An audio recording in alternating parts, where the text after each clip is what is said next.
Welcome, art lovers, to Chichester in West Sussex, where I've got the train down to explore a show on still lifes in British art, entitled The Shape of Things. This exhibition is at the wonderful Pallant House Gallery, and it's promising to kind of look at that much neglected and maligned form of art from a British perspective. I'm very, very interested to see this show because exhibitions at Pallant House are often wonderful. Now, because I'm the Art Gallery Explorer, I'll give you a little bit of background to Pallant House Gallery as well. You can see here that Pallant House Gallery is housed predominantly in this rather magnificent Queen Anne townhouse, built in about 1712, and it's a Grade 1 listed. It's one of the few Queen Anne townhouses in the country that you can actually go in as a member of the public. And it became an art gallery back in 1982 to house the Dean of Chichester Cathedral, Walter Huss's rather special collection of modern British art. Over time, the gallery got more and more popular. The collection grew and grew and grew. And in 2006, this modern extension was joined to the gallery. Today, as I say, the gallery holds one of the most important collections of modern British art from 1900 to now, and the collection is constantly growing. The gallery has recently acquired an 18th century coach house which adjoins it to be able to provide a collection centre. Still life is a much maligned art form, isn't it? In the French Academy of the 18th century, it was seen as the least significant type of art. But I've always had time for still life. Spent some very happy hours with the great Dutch still lifes at the Rijksmuseum in Amsterdam.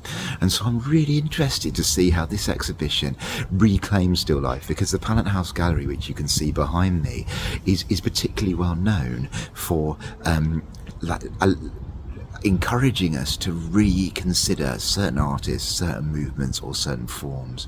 So as we head over there, I can't wait to see if it does this job of bringing to life British still life. And it claims, by the way, to be the first ever exhibition in the UK solely dedicated to British still life, so a bit of a first as well. Now, this exhibition is going to include a wide range of artists from contemporaries like Damien Hirst and Whiteread, back through artists like Ben Nicholson, Eric Ravelius, David Hockney, going back further than that as well.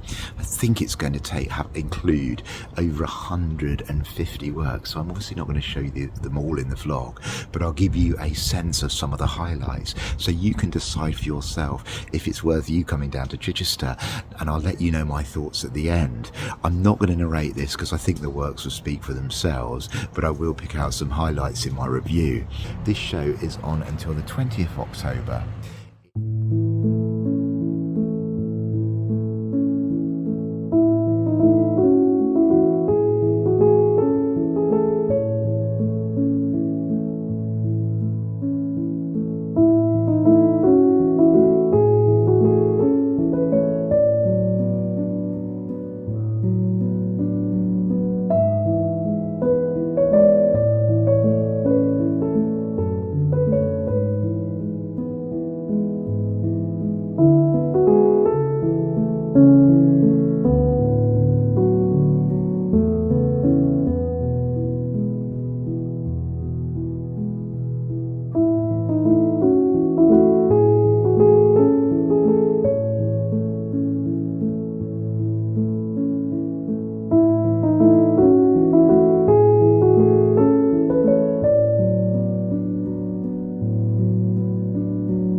Well, art lovers, I really hope you enjoyed that exploration there of the shape of things, still life in Britain. I really, really love that show, and I'm filming this quite a while after I actually visited, so it's been such a pleasure to revisit the show and remind myself of why I came away from it with joy in my heart. And I always think about these shows in terms of the good, the bad, and the beautiful.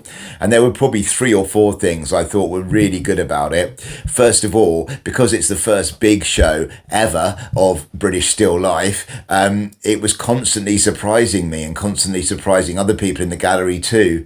You literally didn't know what was going to be round the next corner in the next gallery space. And so there was a real sense of discovery, which is quite rare when you're a seasoned art lover like myself, who's been to thousands of shows over many decades. So that was really special, and I love that. Secondly, it was got some really good names and loans from private collections, and because this is a much underappreciated art form, specifically British still life, you know, lots of the works are ones that you might not have seen, like this absolutely gorgeous Lucian Freud of an unripe tangerine, for example. Certainly never seen that before, but have seen many of his works and covered him on the vlog. So it was a great chance, and the names themselves were like a who's who of British art, modern British art, I should say. So many big names were here, and it was fantastic to see them. And I commend the curators for having quite a broad understanding of what still life is, while still sticking to the brief. I thought that was fantastic. And thirdly, the genre itself, still life, is so highly charged. It's obviously a quiet art form. It's a still art form in many ways, but it's one that fires the imagination. You're constantly thinking what's going on behind that snapshot in time, obviously without human involvement in the actual painting, but there's obviously a human hand there. So I loved that. I found my imagination sparking all over the place, which was really good. If I was thinking about the bad, I was only a tinge disappointed that there wasn't more early examples of still life. The first main run was on post-impressionist British art, and then it went forward broadly chronologically to the current day. The introductory room had some much older examples of Dutch artists who painted in Britain or influenced British artists, and that kind of communicated with more modern art form, as you hopefully saw in that first section. And I'm not sure that room worked quite as well, and I'd love to have seen some older examples in that first room. It was more of a modern exhibition, which is apt because the Pallant House Gallery is obviously one of our preeminent repositories of modern British art. So it's only a minor quibble. And in terms of the beautiful, well, you can probably see behind me, these are actually ones that I don't use anymore because they've got slight cracks, but I'm a big fan of pottery and tableware, and collect pottery by a certain artist from Dorset called Frances Pollard. Maybe I'll do a vlog on her because I absolutely love her work, or a vlog on buying some of her work. And I use it to drink tea, to there's this lovely bowl here which we just used as a sort of side bowl for dinner. So I love that, and so it's probably not going to surprise you with that in mind that I absolutely adore this Ben Nicholson jug with flowers. It was just beautiful, and then it's interesting on the little blurb it says Ben Nicholson's son says the jug was always more important than the flowers, and I love that. I just thought it was beautiful. For me, it's what still life is about, so it's really, really good, that. So really highly recommend it. The price is about £14 for and that gives you admission to the whole of the Pallant House Gallery, to the Queen Anne House, which I showed you at the start, with the permanent collection, which is really strong of modern British art, as well as this exhibition and a couple of more smaller exhibitions as well. So I think that's really good value, actually. And Chichester is a gorgeous day out, and obviously so much else to see there, including some really interesting modern art in the cathedral as well. And it's on until the 20th of October. We are now, art lovers, coming in to what looks like a glorious autumn season in London, with Van Gogh, with Monet, with the Turner Prize, with Tracy Emin, with Francis Bacon. I'm going to be covering it all on this vlog, so do stay tuned. Do hit that notification bell. I'm trying, right, to do Sunday and Wednesday when I can do a Wednesday one as well, but I appreciate I didn't do last Wednesday, and this is a day late. So that's why hitting the notification bell is really, really important, just because sometimes, unfortunately, life takes over. Anyway, thank you so much for watching. Thank you for all the comments which have been flooding in for lots of different shows. it's just fantastic to communicate with art lovers across the UK and across the world.